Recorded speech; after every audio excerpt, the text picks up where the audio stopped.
Hello,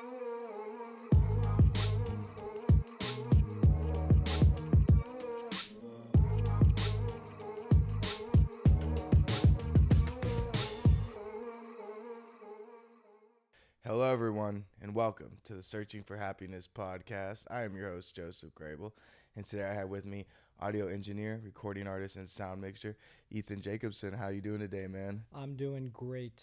Thanks for having me. Of course, dude. Thank you for coming on. Yes. This has probably been, I wouldn't say a full year in the works, but It's been a journey. It's been a journey. It's been a while we've been trying to do this. We are so busy with these careers of ours in this field.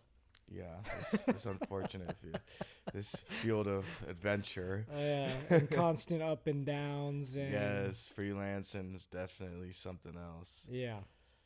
It's oh man, I don't even know where to start with that. It's like you said, it's a journey, man. Yeah. I think that's the biggest thing is a journey, and things with journey. The thing with going on a journey is it's going to be unpredictable in every way. For sure. So, and I would definitely depict our careers like that. It's very unpredictable, and you don't know who you're going to meet, when you're going to meet them, or you don't, or for instance, you don't know when your next job's going to be, or you don't know, what's next ever. I'm kind of in this situation in my life where I'm like, so I feel like I was thinking of this picture of success, where success is Vegas, right? Mm-hmm. So, and I'm on this long road, this journey, the long road to get to Vegas, right? So that is the journey, and I'm going to Vegas, and it's taking forever, and I have a full tank of gas, and I feel like I'm running low on the gas, and there's no gas station around to stop at, and I'm just like, okay, what am I going to do if I end up just having to pull over and I never make it towards that, that dream? And that's the thing with this this career that I'm pursuing. Is just like, it's not right away. And I feel like for me, I've always been that type of person where it's like I want things now. Mm-hmm. I want them like really quickly. And I think the hard thing too is I started pretty late. So like when I was younger, I messed around and I wasted a lot of time. I spent about 5 years of my life, pursuing someone, and kind of just didn't really focus on myself and what I wanted to do. So then eventually I hit this point in my life where everything switched, and I was like, okay, what do I want to do with my life? Do I want to be a surgical tech? There was like a moment in my life where I was thinking, okay, I'll be a surgical tech, because my dad was a nurse. I have sisters that are, pursuing that field. And I'm like, well, okay, I got to figure something out, And I decided to go to the orientation for the LA Film School, recording school. And I remember sitting in there, and I was with my dad, and he was just like, I think this is for you. And I'm like, I had these dreams. I'm like, okay, I'm going to be an audio engineer, and that's I could totally do that. And I pursued the career, and I'm soon to graduate, but I'm starting to realize that it's not like, oh, you go to school, you get your career, and then you go on with life, and then happily ever after. It's not that case for this. At least this industry. Yeah. The industry we're talking about too is, just in case if you haven't picked up yet, is the entertainment, music, movies, television. Right. And I completely agree with you. It's one of those careers. It makes it seem like college is a scam. Yeah. That's what it feels like. That's what it feels like, because you do have regular jobs like being a nurse. I went to school. That's what I started out as. I started going to school to be a nurse and minored in business. Mm-hmm. And I just realized I hated like science in Right. general. So I knew I wasn't going to make it as a nurse in general. But it's true though, dude. Like, a job like that is conventional, and a job like that, you know, is normal to have, you know what I mean? And so when I realized I didn't want to do that, I was like, okay, what's next for me? And, you know, I kind of found the Los Angeles Film School too. Like, I had always wanted to make movies. I had always wanted to be a part of this world, you know, but I had no idea what it was going to be like. And it's definitely like a complete 360 of what you would imagine it was going to be. Yeah. And, for sure. you know, like looking back, I think if I would have stuck through like the nursing stuff, I could have definitely got a job, like, you know, right out of school. But like with this stuff, like we were just talking right before the podcast started, like we've been applying for jobs for months. Oh yeah. Like months. And I mean, like, I don't know about you, but I've probably done over like 80 cover letters in like the last 2 months. Yeah, for sure. Same here. And like I just spend my days in and out of just trying to get a job, and like just nobody budges, because in this business, this is the one thing other people don't have to worry about in their business, is in your businesses, you don't have to work for free like this business. You have a lot of scammers, and you have a lot of scammers. You got a lot of flaky people in this business. You have a lot of people that are all talk, no bark. And or no, all bark, no bite. You know what I mean? And it's also extremely oversaturated.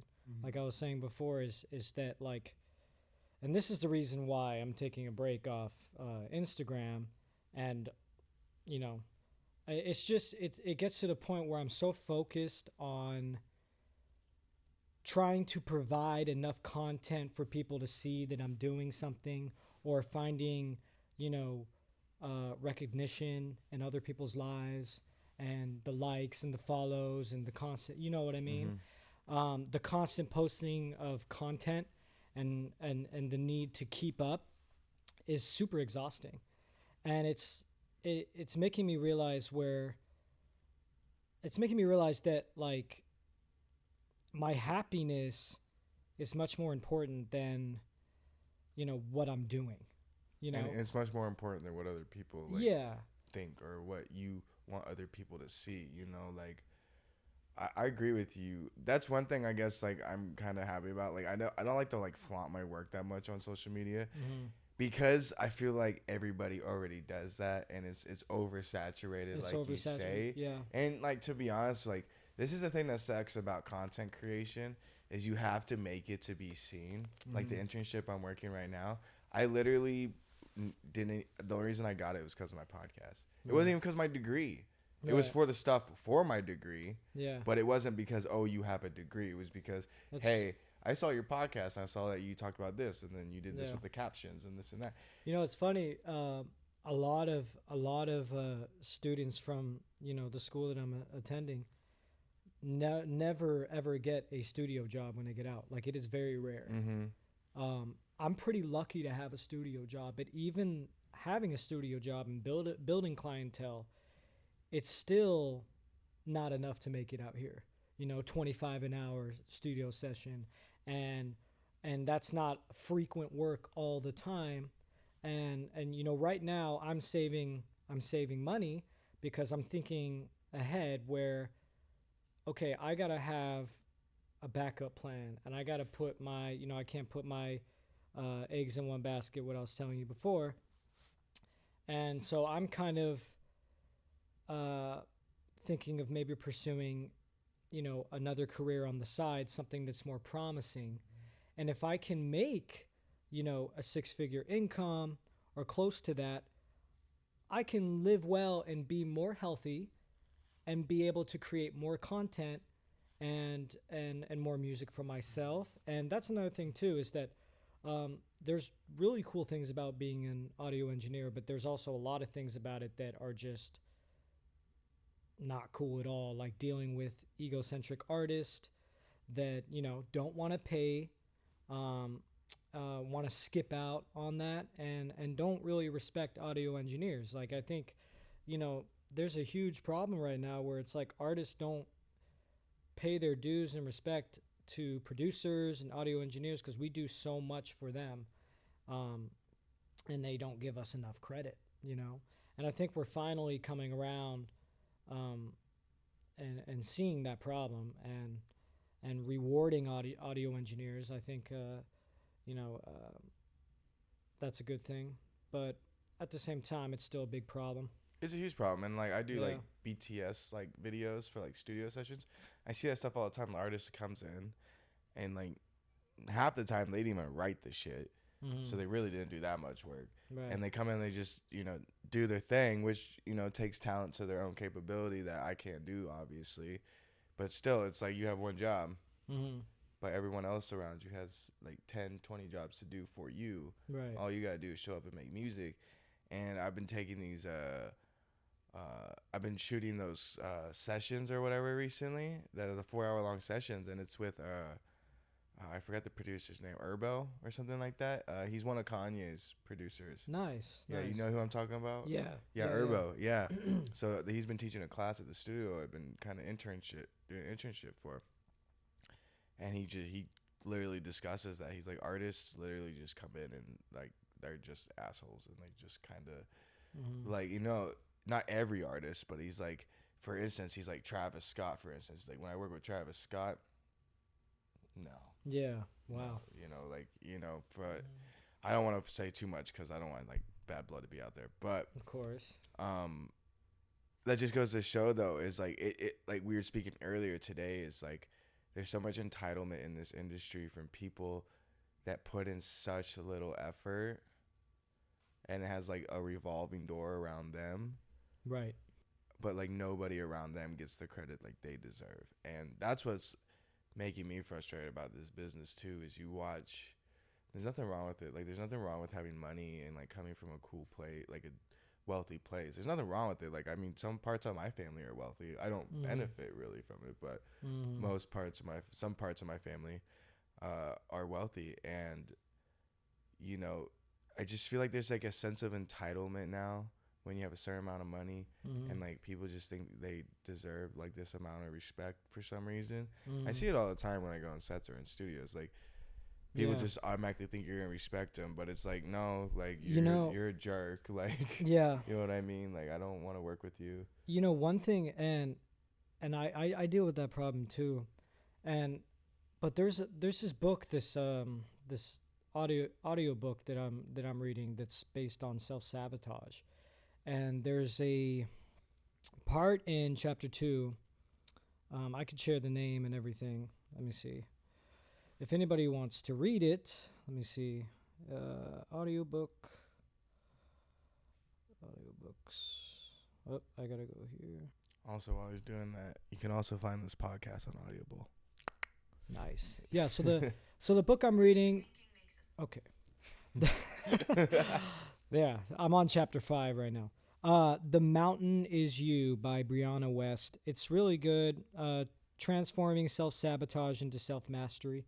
It's really helping me. And there's a part in the book where she talks about when you learn to hate people who have a lot of money, it kind of it creates a subliminal thought, and forgive me if I don't say this right, but like a subliminal thought inside you that because you learn to think that people with money are bad, you self-sabotage yourself from your own success. So it was very interesting, and it made me think about when I was younger, because when I was younger, there was a lot of that in me where I believed that people who had tons of money and blessings and all that, and initially just wanted success in their life, were bad people, rude and selfish and don't really care about anyone except themselves, which there are a majority of the people up in the upper class that are like that, who are privileged and don't understand humility. But I've kind of learned to be like, instead of hating the fact that they have all this money, or, creating envy inside me, kind of just be like, okay, let's take that energy and let's turn it around and use it for better, where let me get there too. I know you totally know what I mean, where it's like, now when I see people with success, I still struggle with it, where it's like I can still self-sabotage myself and be like, God damn it, I Am I allowed to cuss on here? Fuck yeah.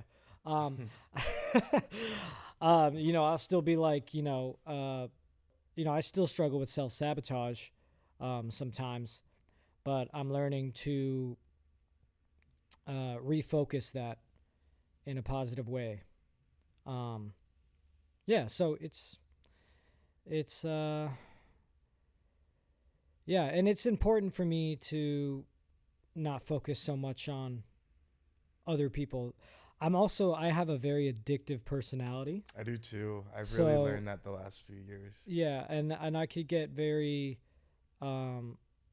attached to, what people think about me, or am I likable enough? Am I lovable enough?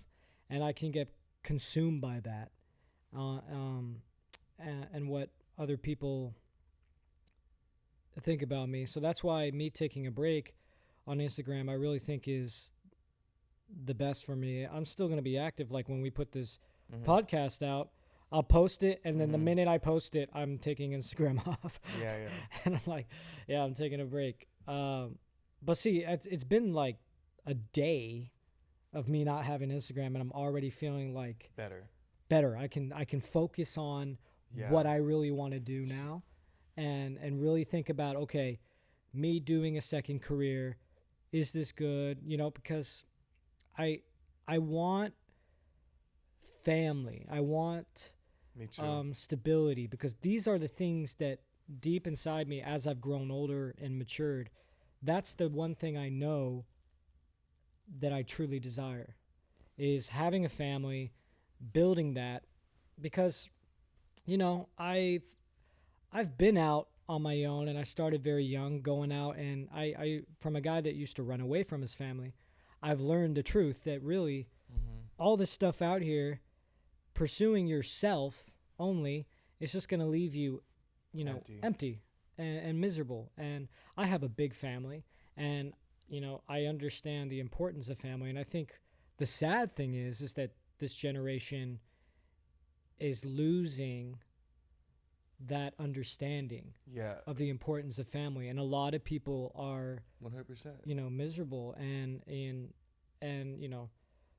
it's kind of like discussing, like when we were in the car heading here, we were discussing like my trip to Brazil. And I, like, however, since I got back, like I just don't feel the same way about LA and like kind of America in general. And like that's not on some like, oh, I hate this country shit. It's just like on just like our values here are just incredibly different, and it makes me sad how incredibly different they are, and they're not different in a good way whatsoever. Like they're not good like reasons. Like there's no good difference. And we were discussing about being families. Like I want that too. Like the thing I think I was telling you about too is like a lot of people my age don't get too is like I've already like lived like 2 or 3 lifetimes like before I even came to LA. Like I've been through heart surgery. I've lost 2 siblings. I've lost a father figure type person. Like I've been through like these things in life to where like I need to be surrounded by love. I need to be surrounded by people I care about. And like that's the biggest thing that's been really hard for me since moving to LA. Is like I didn't realize that's what I truly needed in life until about like I'd say this year, since my trip to Brazil, was like I probably haven't felt that fulfilled in my life probably since before I moved here. Like just of happiness, of just feeling like, oh my God, like, of course when I go home and visit my family, like I feel loved and stuff. But like when I was in Brazil, I had 0 worries about anything. Like, I didn't care about, my car back home. I didn't care about what my friends were up to. I didn't care about anything. Like I was just enjoying the present time. And the minute I got back in LA, like I swear, like I have just been like back to being miserable and back to being sad. And like me and Sabrina have a discussion actually like 3 days ago about having kids and stuff like that. We've been having those discussions for probably like over a year now. We go off and on like, oh, have kids but not here. Yeah, that's what I'm saying. Move to like the suburbs, or that's what I'm saying. somewhere away from the city, because the city will eat that's the tricky thing is everything alive. I need that love, but at the same time it's like I can't do that yet because I want to figure things out here first, and I need to figure out if I'm actually gonna be willing to sacrifice as much, because I look at like celebrities, like think of comics, for instance. A lot of comics don't have kids. Yeah. And a lot of comics are just starting to have kids. Right. But they're all 35, 40 years old, man. Yeah. And they're still on the road, and they're still partying like they're, you know, in their 20s. And like I just don't want to be that type of person. And that person for me was like years ago. Like for me, even me, like I'm 24, and that person was like 3-4 years ago. Before I was even 21, that person like kind of cut out. You know what I mean? You know, to throw this in there, I had this when I was young, like 16. I saw this therapist because I was just, you know, a crazy kid. I feel you. And I told my therapist, I said, look, I'm going to stop doing what I'm doing when I turn 18. She looks at me, she goes, Ethan, most people start doing what you're doing when they're 18. yeah. So I'm like, same. Yeah, I've kind of lived that life already. No, same, dude. I started smoking weed when I was 13 years old, and people were like, what? And I'm like, guys, I already like what you guys are experiencing in life right now, I experienced as like a teenager and a child, because my life was so traumatic, and while y'all were like hopscotching around fucking the roads and like going skiing and snowboarding, I was depressed in a hospital bed. You know what I mean? Like I was like, it's my time to shine now. You know what I mean? I was like, so I totally get you, man. I totally get you. And life is just, LA's weird, man. LA just makes you feel you could be like, I get this a lot. Like when I'm back home, people rave. They're like, Joseph, you're so successful and you're doing this and this and that. And I come back here and people are like, you ain't doing shit, bro. And like, you know what I mean? And it's like that medium where it's like, everybody's somebody out here. Yeah, that's what I'm saying. And like everybody, the grass is always greener somewhere else. And there's always going to be someone better in the room. You know what I mean? And that's how I know that it's not meant for me, because like me experiencing the way it is and how people have to act, and some people how they want to act. I don't see myself doing that for the rest of my life. Like I'm a simple man. The things that I want are very simple. Likewise. You know, and those things I'm realizing are where my happiness is. Yeah. And it's because you just go through things in life that a lot of people don't experience until about now, probably.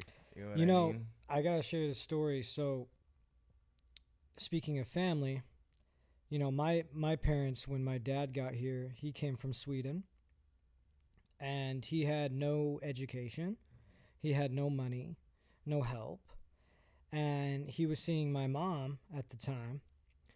And there's actually an article where I could show you that, where it says, you know, because we lived in a small little town, so everything that happened in that town at this time was ended up on the news and stuff.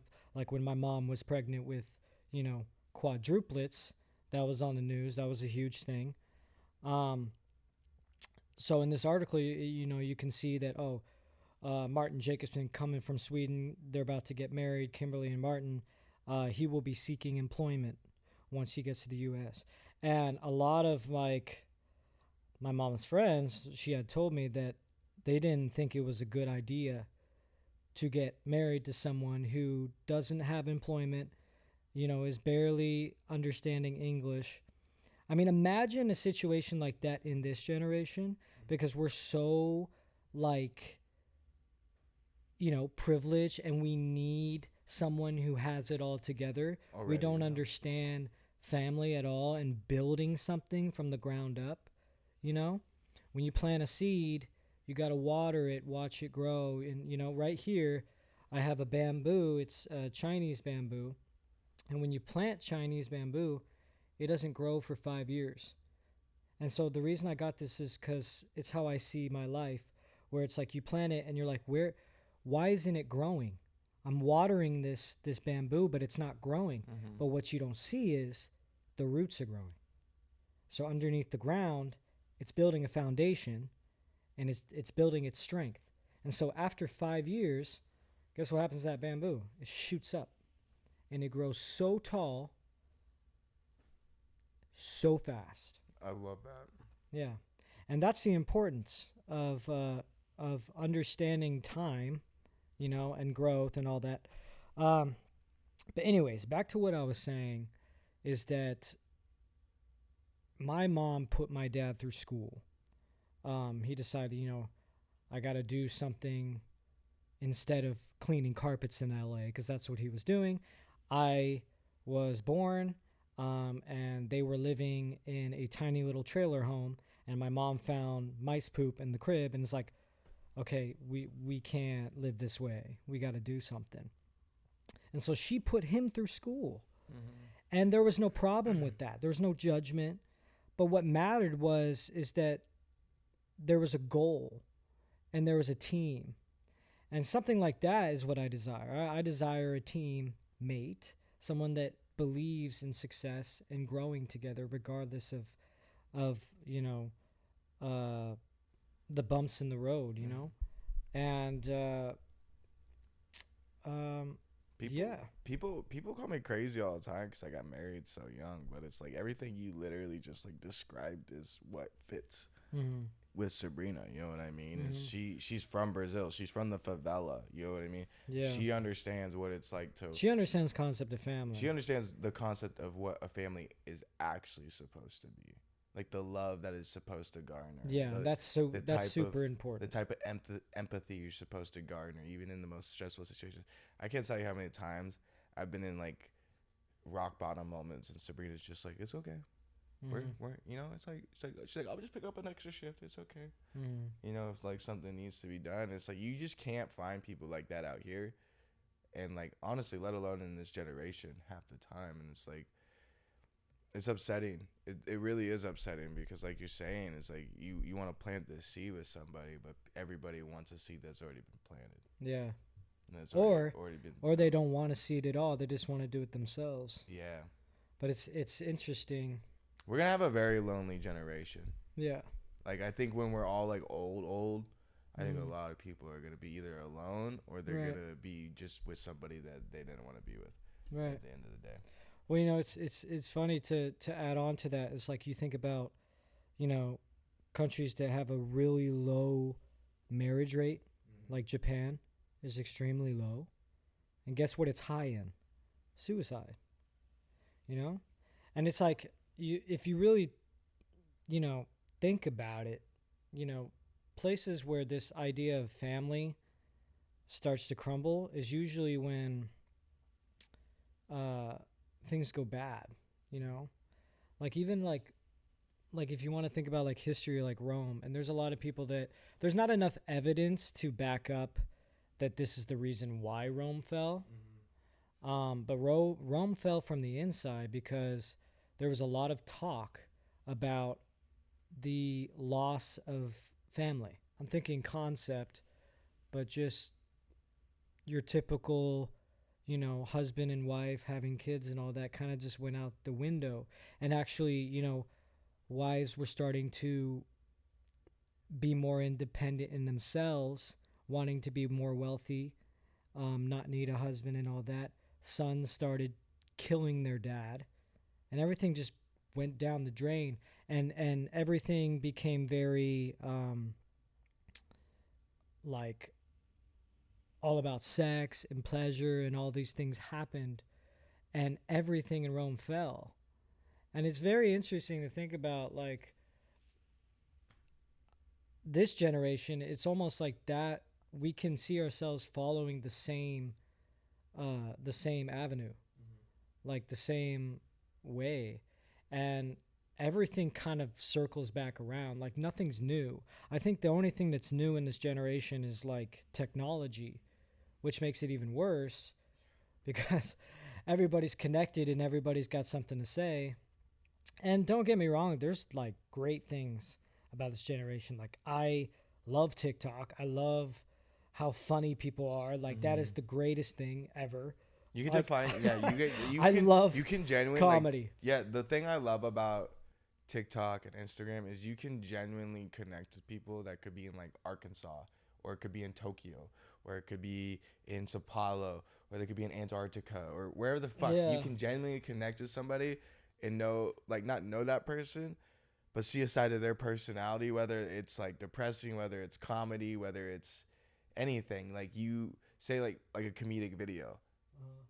That video probably takes place in an area you've probably never seen in your entire life. You probably never will see in your entire life, but now you've experienced what it's like to be in that area. Right. And that's right. what I love about the internet, is that it gives us unlimited access to everything we want. And I tell people all the time too, it has made college pointless unless you want to be a doctor, lawyer, True. or somebody. And it's made audio engineers, you know, angry. Mm-hmm. I mean, it's like, filmmakers I mean, angry, it man. makes it's, So like in film school, yeah. all through film school, they're like, oh, a film degree is so useless. A film degree is so useless. And like you're like, yeah, okay, bud. You're like, no, it's not. It's gonna get me somewhere. Then you get out of school, you're like, yeah, this thing's pretty useless. Yeah. Yeah, you're like, this thing is pretty fucking useless.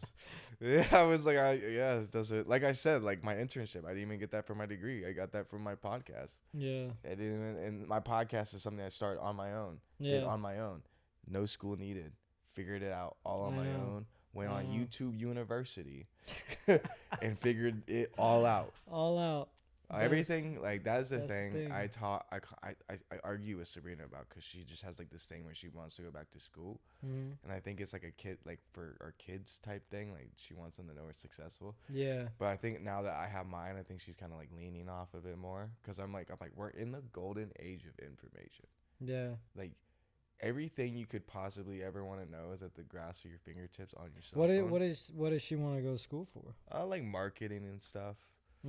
Marketing and just like stuff like that. But I'm like, Yeah, YouTube that. marketing, I feel. Yeah, like you don't need to go to school for marketing, because like you could go on Google, take a Google certified course on Right. social media marketing, and boom, you can go get a job with that. Right. I've seen people do it. And that's what makes our degree so frustrating, is it's so easy to do things like that and get a job off of it. But if you have a degree, it's like 10 times harder. It makes no sense.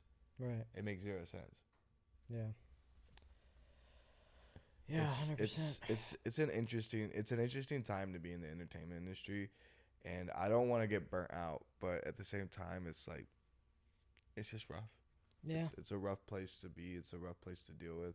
I think personally, I'm always gonna love music because it's in me. It's never gonna go away. Oh, 100%. And I will always continue to write music for myself, because in case this is your first time being introduced to me, I make music. If you want to check me out, my artist name is Ezra Hyte.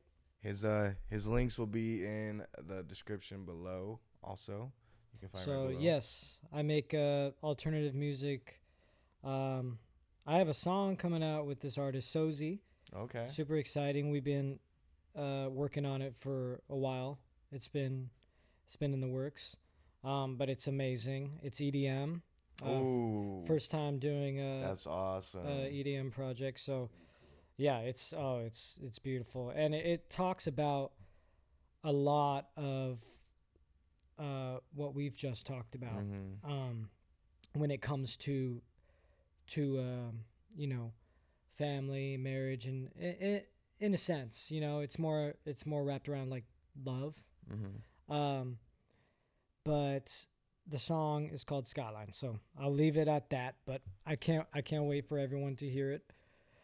So yeah, no, I will never stop making music, but I feel like I'm in this point in my life where I'm like, okay, if I can just find something that makes me really, really good money, supports me enough, I can do all that on my own as a hobby, and maybe not so much as a career.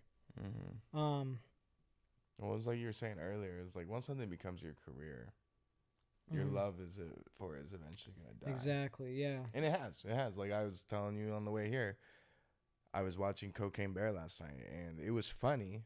It was a great movie, but I was just like, movie. Yeah. You know what I mean? Like I'm I'm bored. I'm laughing. I'm in the moment. I'm enjoying it, but deep down, subconsciously, my mind is like, ugh. Right. Like I'm fucking bored, dude. Let's go do something else. You know what I mean? Like. And I get busy critiquing music now. Yeah. And I'm more busy critiquing it than I am listening to it. So like that's my issue too. I kept seeing in the movie like mistakes, and I'm like, bro, I'm like I was listening. I'm just high. I'm just so glad I was like high as shit during it. Yeah. Because the times I would find myself, I'd be like, oh wait, I'm just. You know, that movie was brutal. You should go watch it. I'm gonna watch it. It was way more like gnarly than I thought it would be. I went to this like very graphic. Yeah. It was a very graphic movie, dude. I was like, oh my God. I was not expecting it to be graphic. I mean, like, the bear is like eating the intestines out of the. Yeah, dude, it's so graphic. It's so graphic. Not to change the topic, but. Yeah. Movie was good, but no. I gotta see that. Yeah, I can't believe that was based on true events. I mean, I know they like over exaggerated it, but. Yeah. A bear on cocaine, like I can't crazy. even. Oh, I read somewhere that this movie theater in Kentucky actually got the real bear. What the and put it outside in a cage. No way. Yeah, dude, I swear. Oh, my phone's over there, but yeah, I think I'll have to look it up. I'm gonna have to like put it down below or something for the reals. So it survived all that coke. Right, I guess, but I guess it was the real life bear, and like people could go see it. Shit, that's crazy. That's so crazy.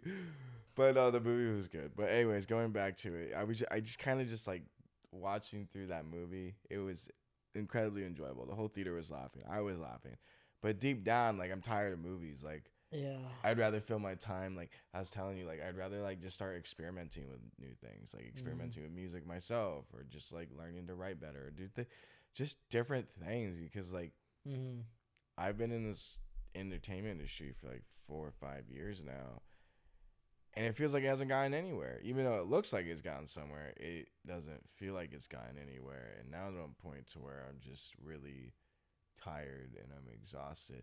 And the worst part is I can't get any work that isn't free. Like people always want you to work for free. Yeah.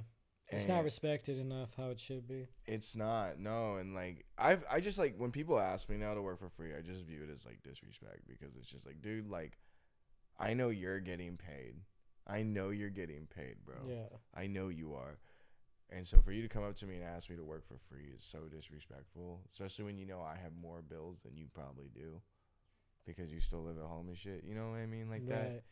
Like I don't know. It's really like I was saying in the car. LA is like ass backwards from the world. LA is completely different from the rest of the world, and like their values are complete 360 here than the rest of the world. Like I was saying, like people look at me like I'm the weirdo for getting married young. Like they're not the weirdos being like 30 out doing cocaine at like 38 years old at a bar still acting like they're 20. Like I'm the fucking weirdo. You know what I mean? Like they're the weirdo. They're partying with Cocaine Bear and just like that's what I'm saying. Riding on the bear through the forest and shit. And they're like, "Ha, look at this fucking weirdo trying to get his life right." Right? That's what I'm saying, dude. It's like, yeah, just dude. Like, bro. Okay. They're like, "You're so young." I'm like. I was like, dude, like I want to be a dad, bro. What do you want from me?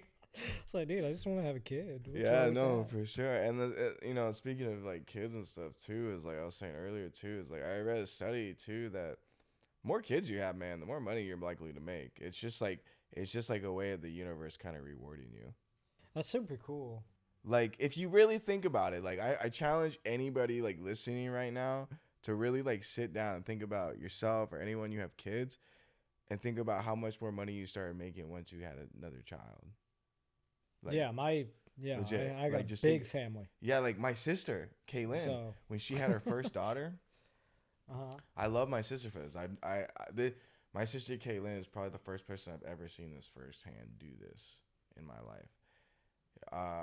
So she's my stepsister, my old stepsister, but we're all still like really connected and really close.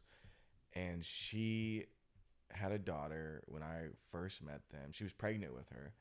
So this is probably like 6, 7, 8 years ago, some around that time. And they weren't making like anything, like at all. Like the husband, my brother-in-law Cameron, super fucking cool dude. He was trying to make it like I think he was like an MMA artist at the time or something like that. Yeah.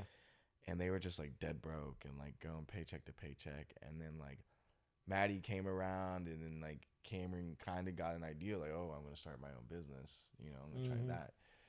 And like the ideas just organically come. And now I mean like these motherfuckers are buying like jet skis and shit, and like parking them in their driveway, like the big ass trucks, and like I'm just like It's living it. But now they have like 3 kids. Yeah. But each time they had a child, I watched them like level up and just I don't know how much they were making or how much they've ever made or whatever, Yeah. but I can just tell they started making more money and their business started growing more faster.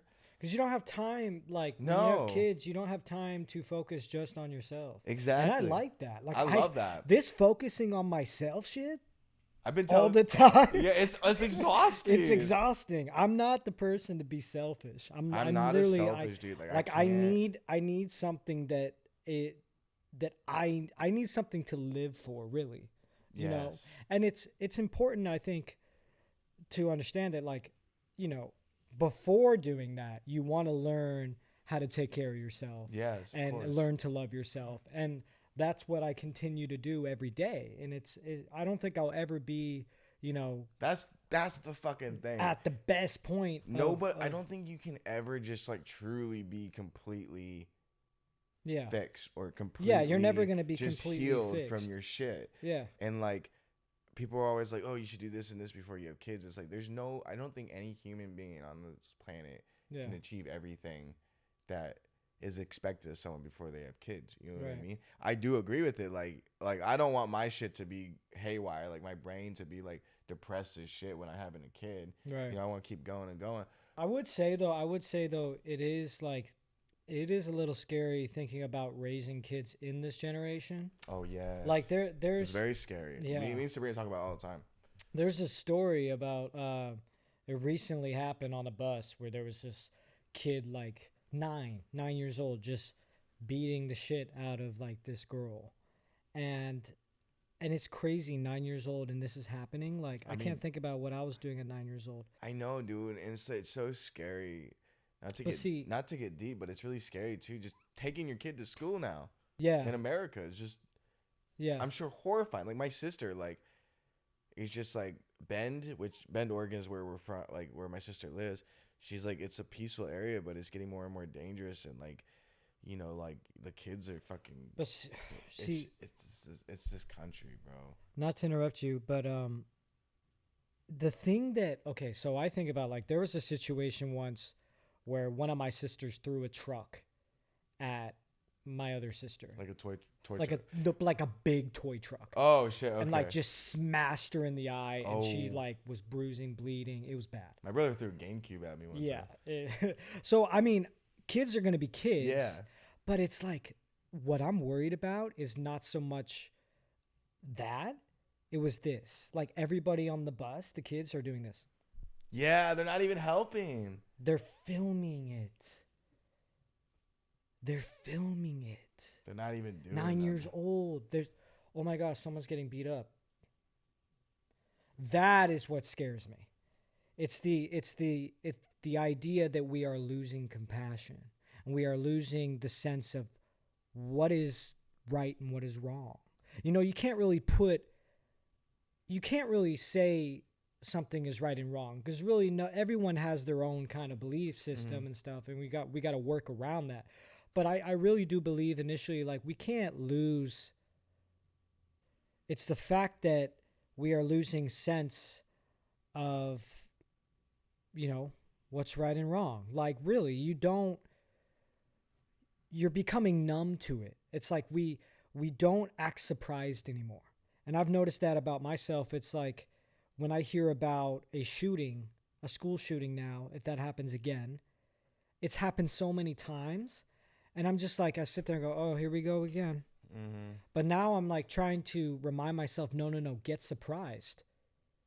Why is this happening? Like, we got to stay surprised. We got to stop getting numb to it, because that's what's happening. We're getting numb to like these things that are going on. It's just crazy. And we notice it, but we talk about it, but we don't really do anything. It's just an endless cycle, the same bullshit every day. Yeah, and it just goes in a circle, and we just, la la la la la. Yeah, no, and there's just so much. It's crazy. Bringing a kid into this world is such a fucking scary thing to do, dude. Because all I know is that it's so expensive too. I remember like walking down the fucking baby aisle in like Target like a few weeks ago, just like looking just looking through aisles, just trying to find like a specific thing, and I was walking down that, and I like glanced my eye, and formula was like $35 for like this can of formula. I was like, Jesus. I was like, that's what? I was like, jeez. And it said like 15 uses. I was like, bro. I was like, God. Who? I was like, what? And then don't even get me started on diapers, bro. I saw that price tag. I was like, nope. I was like, nope. No. Diapers. No diapers for me. So, I mean, in all, LA is the reason I don't want to have kids, because this place sucks, dude. This place sucks. And like, I don't want my kid to end up like, no shade to anybody. Yeah. But kids that grew up in the center of LA, I'm not saying the surrounding areas, but like the center of LA, they're not normal kids, bro. They're not normal kids. I could kind of agree. Yeah, they're it's like, I don't want to say they're entitled, but they have it better than most kids their age around the world in general. And I noticed none of them realize that. Yeah. Like, at least the ones I've talked to, they just don't even think about things like that. And I'm like, you gotta have humility, and you have to like understand like how privileged you are. Like, what I have now, like my checklist. Like, I had a checklist coming out here in LA. Mm-hmm. I've marked off every single thing except have a child. Oh, really? Like everything, like other than like my career taking off. You know what I mean? But like, that's just gonna organically happen throughout time. Like, I can't just check that off a box. It's cool being a dad. Like, I think about that's what I'm saying. Like, I think about it all the time, and like, I just had my friend Dave, super cool dude. He just had a kid. Mm-hmm. And he's like, it's so fucking cool, dude. He's like, it's so fucking fun. I'm like, shut the fuck up. I'm like, shut the fuck out of here, man. I was like, get out of here. Give me baby fever. Get the fuck away from me, dude.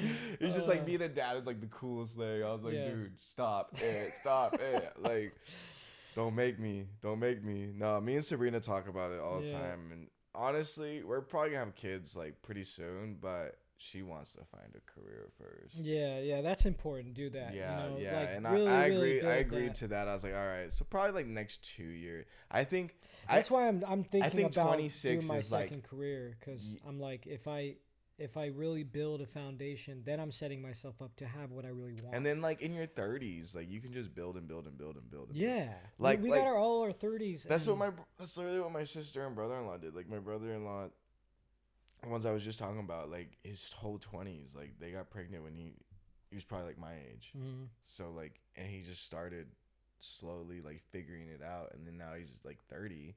Yeah. And his shit's getting there, like 30, 31, 32, and his shit's getting there. My pops was 26 when he got here. Exactly. You know what I mean? Mm-hmm. And it's just like, that's a year younger than I'm 27. Mm-hmm. And I'm over here thinking, God damn, I got to have everything right now. Yeah, same. You know? And that's the thing is, I was explaining to somebody, I had asked somebody, I was like, why do you guys like think I don't get enough jobs? And they're like, oh, because you're not obsessed with the film industry. Like, and I was like, that actually makes sense though. Mm. It makes sense. But that's the difference between me and a lot of people in film, is like, I've been in survival mode for so long in my life. Yeah. In so many moments that like, I can't just put my eggs all in one fucking basket. Yeah, exactly. And only just dedicate my life. They're like, oh, well, you can do multiple jobs on a film set. I'm like, no. I'm like, you can't just dedicate your entire life to one business. Mm-hmm. I was like, maybe it's the businessman in me, but I need a restaurant. I need a bar. I need a dispensary.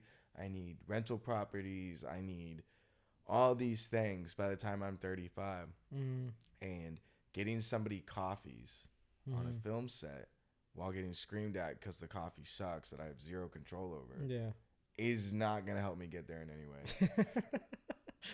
You know what I mean? Like, not at all. No, you know what I mean? And so not when people are all. like, oh, well, you just need to, like, suck up to people and this and that. I'm like, I'm not going to do that. I'm just going to find a different avenue of resources to make. And then, like, people are like, oh, well, then you're just not obsessed with film. I'm like, I'm kind of glad because, like, people are dickheads in this industry, bro, because they're too obsessed. Yeah, exactly. Because they're too obsessed. You know what I mean? And they burn bridges because they're too obsessed. I'm not a man. You know what's interesting is that our field of work is the only field where you have to get obsessed with it in order to make success for yourself. That's crazy. I just realized that. Yeah. Like, you have to literally work yourself to death, really. That and 9 to 5s. Yeah. By the time you make it, you don't care. I know. Genuinely, like, every celebrity I've come across, every person that I think has mild amount of success, like, half the time they're like, would I do it over again? No. You know what I mean? Like, you can tell they have, like, some forms of regret in their what they're saying, but they won't admit it. You know what I mean?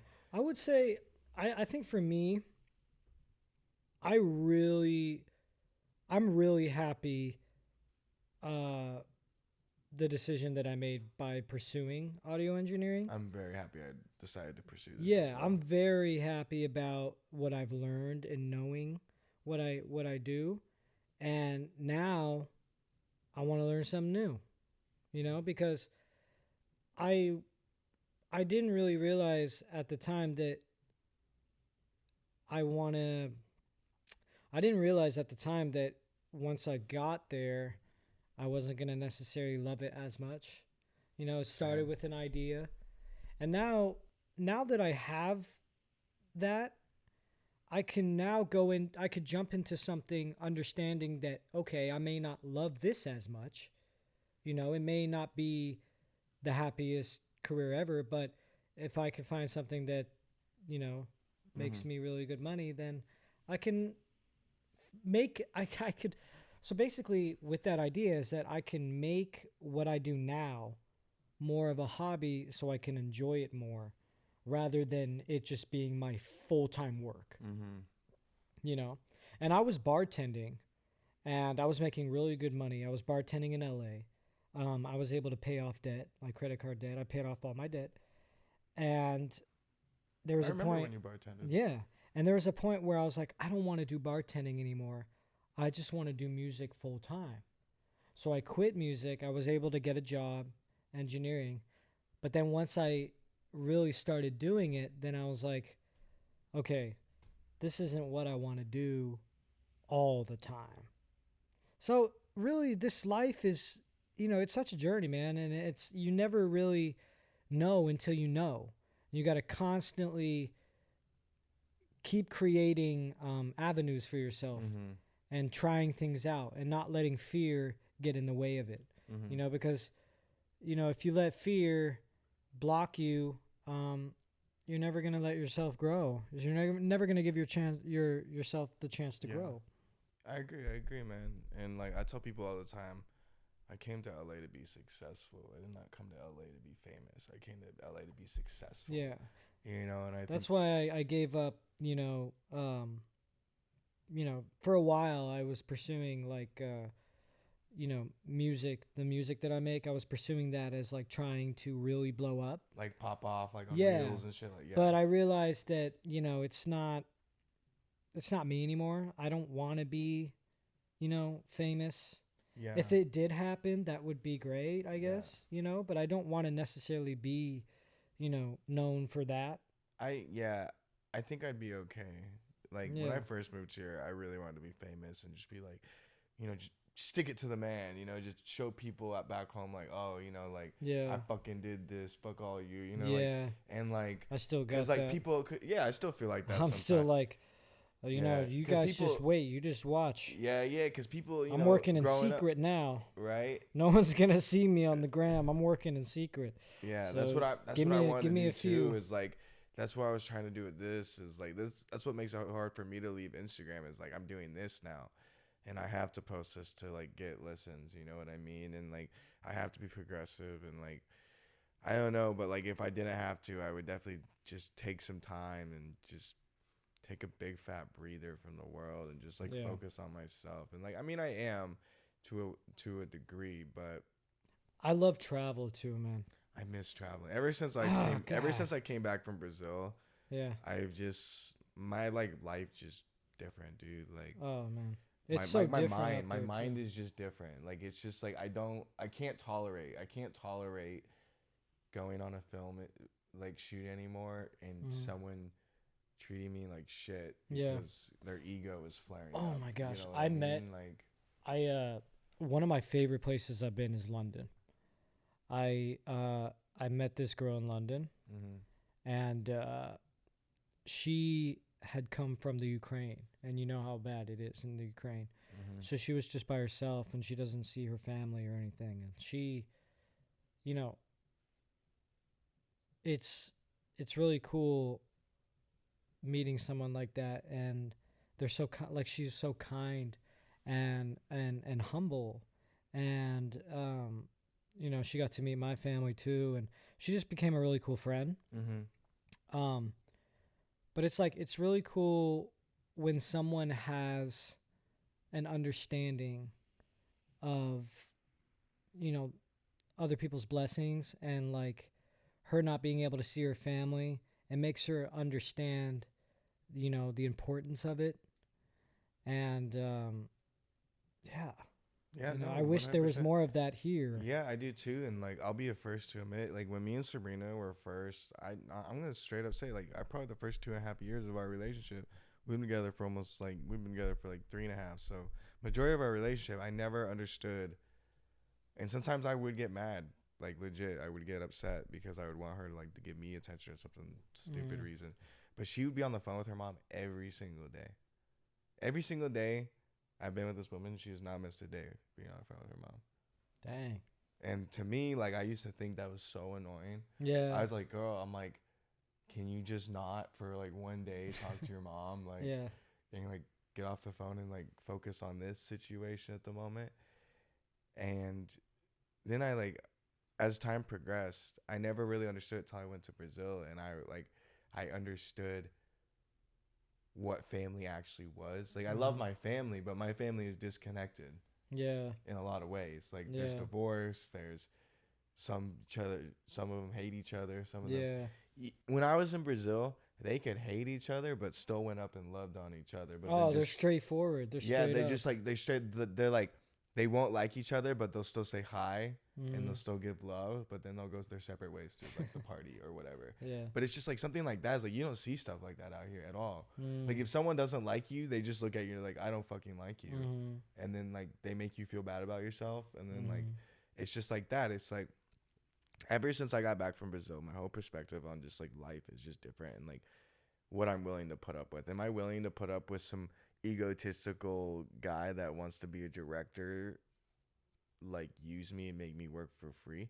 No, I don't want to do that anymore. Like I'm not gonna use my time, my precious time on this earth, to benefit somebody else's dream, when it doesn't benefit me at all.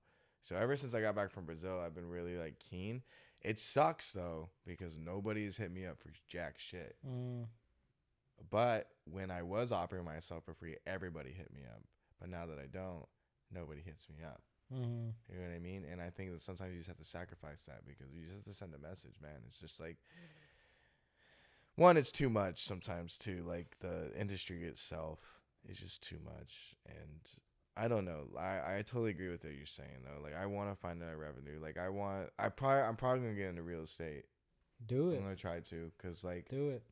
I came to LA to be successful and to be wealthy, so I can create a big family and it's all gonna work out. You know, like I feel like, you know, if your heart's for something, in a sense, like where I'm at right now may not be building my career, or let me take that back. Where I'm at right now may not be what I want, but I'm in the process of building character as I'm on the journey to get there. Mm-hmm. You know, so me being where I'm at right now is opening my mind to things like, what do I really, really want? Am I doing what I, I really need? Or, you know what I mean? Mm-hmm. And I've been seeing 1111 everywhere all the time. I don't know, I don't know. I'm not really, Mm-hmm. a believer in all that, but I'm just like, why am I seeing this number all the time? And I look it up, and it's like you're on the right path. Basically, it's like an angel Oh, number cool. or Yeah. whatever. Um, I see OMs all the time. Do you know what those are? no. So a good example I like to use. This is my favorite one I've ever experienced in my entire life. So my uncle, rest his soul, he passed away from suicide. Oh, When I'm I sorry. oh, that's okay, man. When Yeah. I was 16, and unfortunately, I found all that shit. So like, it took a really long time for me to heal from that. And my first time, so I had already moved out to LA, and he's been gone for like now he's been gone since 2016, so about 6 7 years, 7 years because it was February. So he, um, I'll never forget this. I had already moved to LA. At this time when I moved to LA, it probably was like 3-ish years, 4-ish years, 3.5 since he had passed. And I had went home after my first. I had been in LA for 6 7 months. Then I finally went home for the first time since moving here. Mm-hmm. And I didn't want to stay with my family because I was like, oh, me big ballin' dude now. I do my own thing. You know what I mean? Like, so I rented Airbnb and I rented an apartment. That's hilarious. Yeah. I rented an apartment. You're funny. And I just remember, like, I invited my mom and grandma over. And then, like, they knock on the door and they were just like instant tears. I was like, what the fuck? I was like, what? I was like, I know I've been gone, but I haven't been gone that long. That's sweet. I rented the very first apartment my uncle ever had. Oh. And so like my mom was just like, she's like, that's an OM, right? I was like, what? Oh, wow. She's like, you're in the right spot. You're doing the right thing. Like you were brought back to this. Yeah, and I was like, whoa. I was like, that's crazy. Oh, man. And so like, cool. it's cool. And so ever since then, I've noticed things like that. And another one was just, for instance, I had worked, my very first film experience was on the set of Trinkets. And it was a Netflix show. And they're very big actors now. The girl from Deadpool, the one with the buzz cut, was in it. Did you see Black Adam? No. Well, the main You're female, drilling me on films, and you watch more well, films. anyways, all these No, people but are I pretty, love film, but I haven't. yeah. Any moral of the story is all these people are pretty popping now. Yeah. I mean, and so I was at, I think, the Grove. Yeah, I was at the Grove. Yeah. And we were checking out the new La La Cafe, like the La La Land inspired Oh, cafe. cool. And behind me in line, I felt like a tap on my shoulder. Yeah. And it was like the main actress from Trinkets. Oh, shit. And she's like, is your name Joseph?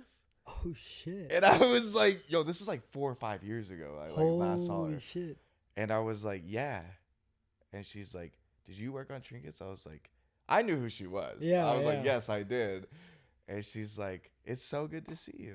Oh, that's awesome. And I just like, that must have felt so good. I was like, bro. God, the recognition. I'll show you a picture of her after because I'm sure you'll recognize her. She's pretty popping now. That's awesome. You ever hear the Fear Street movies on Netflix, dude?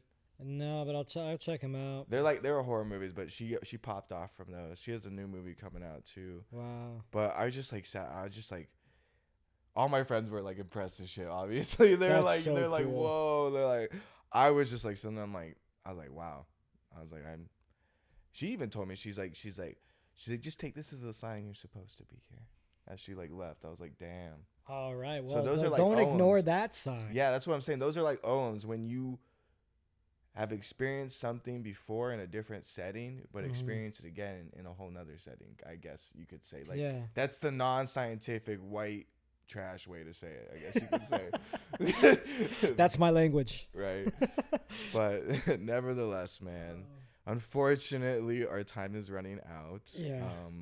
I don't want to keep you too long, and Yeah, this was great. We got a lot of stuff in. Dude, we got a lot of stuff, dude. This was a fun episode, dude. Super fun. I wish we could talk forever. I wish we could talk forever too, and so we stuff. really talked about a lot of things that I really have been wanting to talk about with a lot of people, and like, there's no shade to my past guests or anything, but sometimes you get guests on and they don't know exactly what you mean by like a mental health podcast, or they don't know what you mean by like, oh, we're gonna be like this certain way, and it kind of turns into like a PR thing, right, and then that's when I'm like, and so like this conversation that I would say though, like this whole season I've had have been really, really good conversations, and this has just been another incredibly like refreshing and really fun one.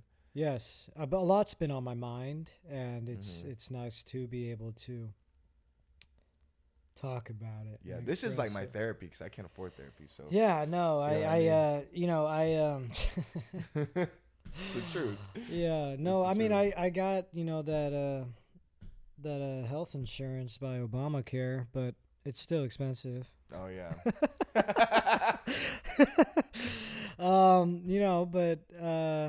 So I find therapy in other ways. Yep, exactly. Same. Definitely, man. This is a great way. I always tell people that make content, if you make any form of content, whether it's like music, film, I don't fucking know, anything else, any type of content, YouTube videos, you should have a podcast. Like just even if it's like a shitty mic or whatever. I mean, definitely learn to clean. I mean, you won't have a trouble cleaning shit up. But if you were to ever start one, I would suggest to anyone out there to start a podcast. Like, even if you don't want to, like, just do it. Because like I said earlier in the show, the podcast is the reason I got the internship I have now. Not because of my degree, but because of the things I talked about, the way I talked, how I, did the reels and this and that. Learn that type of craft, because it's only going to do much. It's only going to do good for you. And I've realized I view this podcast as like a compound interest situation. It's like all these videos I'm putting online is literally just going to be able for job interviewers to go, what's this dude like? What's this dude like?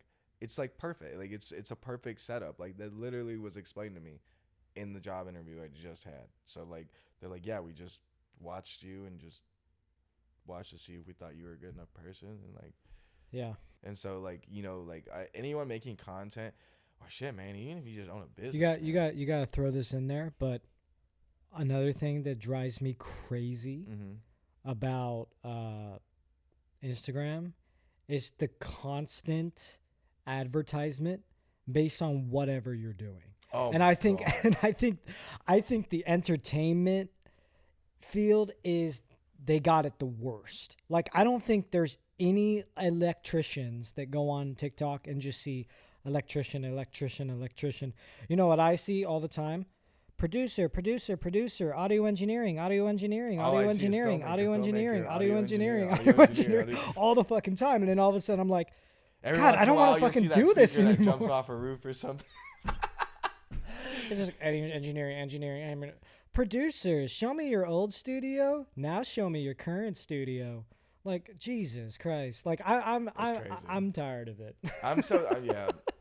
Media is just, it's a lot. It's a powerful tool, but it's also like the worst tool in the world. Yeah. It's crazy. But anyways, man, again, thank you so much for coming on. I appreciate you. This will definitely not be your last. Yeah, this was fun. Yeah, thank you. Definitely, man. You always got a spot on here, whether it's 5 listeners or 5 mil. You always got we're aiming for that 5 mil. Yes, sir. Oh my God, I hope so someday. But again, everyone, Ethan Jacobson, audio engineer, recording artist, and sound mixer. Cool.